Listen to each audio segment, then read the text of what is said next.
หันก้อนได้เป็นเข่าแล้วเป็นก้อนนี้มาจะคอยกวาดเข้ามา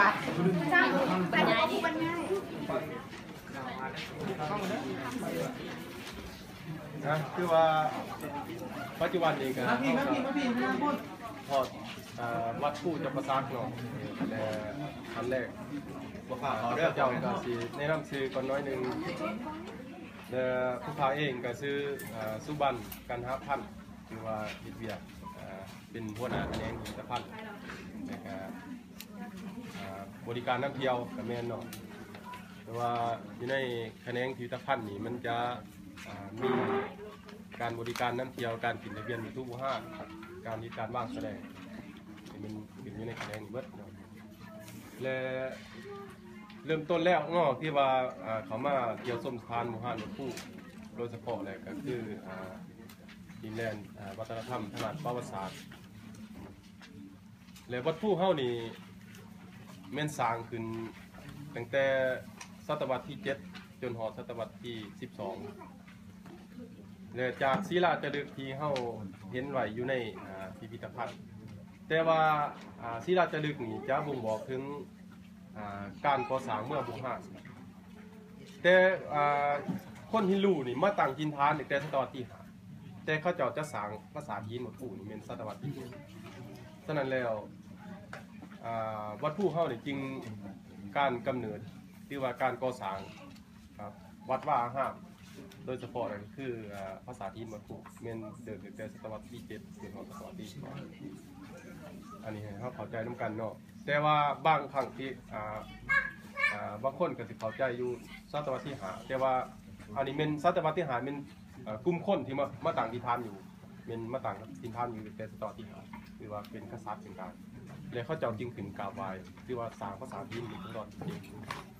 และก่อนศตวรรษที่5เนาะเขาเจ้าว่าท่านได้สร้างภาษาจีนที่เขาเห็นนี่ก็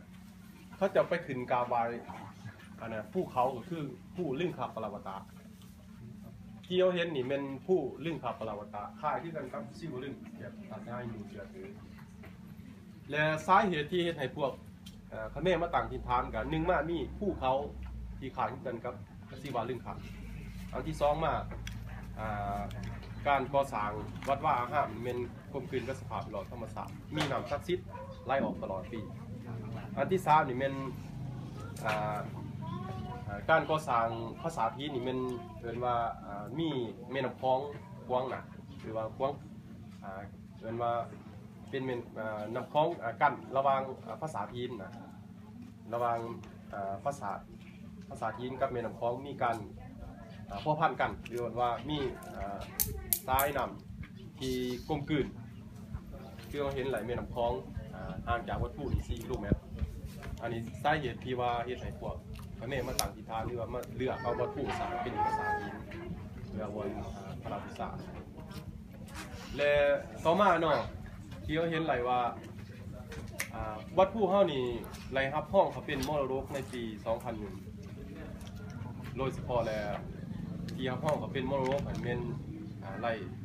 3 เงื่อนไขคือ3 มาตรฐานของยูเนสโกที่นะครับห้อง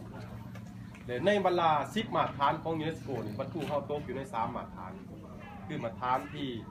3ที่4กับมาตรฐานที่6ตกอยู่ใน3 มาตรฐานนี่วัดผู้เฮาจริงในครับห้องเป็นมรดกและมาตรฐานที่1นี่วัดผู้เฮานี่เป็นหลักฐานโดดเด่นทั้งด้านอารยธรรมของตัวมาตรฐานโดยเฉพาะเป็นการขยายเติบโตในต้นศตวรรษที่10-54เป็นขยายตัวหรือว่าเป็นการขยายที่กว้างคือว่ามีการแลกเปลี่ยนค้าขายกันต่างๆตัวนี้เป็นหลักฐานธรรมิตและหลักฐานอันที่2นี่เป็นวัดผู้นี่เป็นหลักฐานโดดเด่นทั้งด้านอารยธรรมพร้อมแต่การก่อสร้างออกแบบนี่เป็นสีมือที่ปานีที่สุดของตระกูลสางเป็นว่ากลมกลืนกับสภาพแวดล้อมธรรมชาติจากเขาเห็นไหลคือวัดยูเทิงผู้นี่เป็นเบื้องล่างนี่เป็นภูเขาและปีนหนาไปทางทิศตะวันออกตัวนี้เป็นไม้ถึงว่ากลมกลืนกับสภาพแวดล้อมธรรมชาตินี่มีน้ำคลองข้างหลังหนาของภาษาจีนเป็นว่ากลมกลืนกับสภาพแวดล้อมธรรมชาติและอันที่3นี่วัดผู้เป็นสร้างขึ้นเพื่อศาสนาฮินดูโดยเฉพาะตัวนี้เป็นซองแซงถึงศาสนาฮินดูแ แต่กับโมเมนต์ศาสนาอื่นอีกคือพุทธอีสังแต่การสร้างวัดตัวนี้มันซองแซงถึงศาสนาฮินดูโดยเฉพาะมีเทพเจ้าเป็นผู้ให้การเคารพบูชาคือพระศิวะและก็พระพรหมพระวิษณุมี3เทพนี้ที่ว่ายิ่งใหญ่ในจักรวาลและพระแม่ดีก็ให้การเคารพบูชาในมลาเทพนี้เป็นที่เอาจริงเอาจังเลยให้ความสำคัญหลายฉะนั้นแล้วเมื่อเพิ่นบูชาในต้นโตเพิ่นบ่ไหลเพิ่นจริงบูชาเอาลึงขากับยูนี่เป็นสิ่งพระราบูชาในเมื่อที่ว่าเพิ่นบูชาสิว่าลึงขาเนี่ยถ้าตัวเพิ่นมาบ่ไหลเพิ่นจะมาสิทธิจิตอยู่ลิงขานะเห็นว่าเฮาจะกล่าวว่าบ่พออีจังนะปัจจุบันนี้อยู่ในพิพิธภัณฑ์เฮามีหลายลึงขาแล้วบางคนก็สิบ่เข้าใจว่าลึงขาเป็นหยังเดี๋ยวยูนี่เป็นหยังและลึงขานี่แม่นอวัยวะเพศของเพิ่นแล้วยูนี่แม่นอวัยวะเพศยิ่งเนาะเป็นของเมียของเพิ่นเพราะว่าใน2อันนี้แม่นเขาเจ้าให้การเคารพบูชาเอิ้นว่าถ้ามาเทียบปัจจุบันเนาะสมัย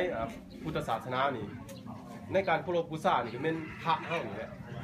เฮาเคารพบูชาเป็นพระมันคือศาสนาฮินดูเขาก็แม่นสิวาลิกขะเป็นลื่นขะเคารพบูชาคันว่าอะไรบูชาลื่นขะแล้วสามารถที่ว่าปรารถนาสิ่งใดขอสมปรารถนาคือ